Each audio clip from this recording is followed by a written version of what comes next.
ಮುಂಜಾನೆ. ಎಲ್ಲರಿಗೂ ಸ್ವಾತಂತ್ರ್ಯ ದಿನದ ಶುಭಾಶಯಗಳು.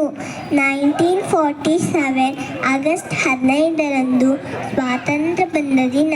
ಅಂದು ಮಹಾತ್ಮ ಗಾಂಧೀಜಿ, ಸುಭಾಷ್ ಚಂದ್ರ ಬೋಸ್, ವಲ್ಲಭಭಾಯಿ ಪಟೇಲ್, ಬಾಲಗಂಗಾಧರ ತಿಲಕ್, ಅನೇಕ ಸಾಮಾನ್ಯರು, ಅನೇಕ ವೀರ ಯೋಧರ ತ್ಯಾಗ ಬಲಿದಾನಗಳ ಪ್ರತಿಫಲವೇ ಇಂದು ಎಲ್ಲೆಡೆ ರಾರಾಜಿಸುತ್ತಿರುವ ತ್ರಿವರ್ಣ ಧ್ವಜ.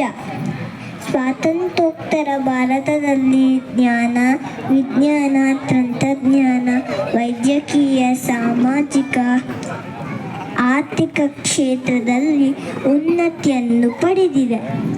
ಭಾರತದ ಒಬ್ಬ ಪ್ರಜೆ ಪರದೇಶವನ್ನು ಆಳಬಲ್ಲ. ಚಂದ್ರನ ನಡೆಗೆ ಹೋಗಿ ಅವನ ಕ್ಷೇಮವನ್ನು ತಿಳಿಯಬಲ್ಲ. ಸತತ 170 ಗಂಟೆಗಳ ಕಾಲ ಕುಣಿಯಬಲ್ಲ.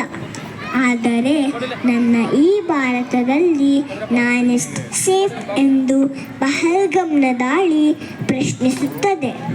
ಆದರೆ ವೀರ ಯೋಧರ ಆಪರೇಷನ್ ಸಿಂಧು ರೋಮಾಂಚನಕಾರಿಯಾಗಿತ್ತು. ನನ್ನ ಈ ಎಲ್ಲ ಯೋಧರಿಗೂ ನನ್ನದೊಂದು ಸಲಾಂ. ಧನ್ಯವಾದಗಳು.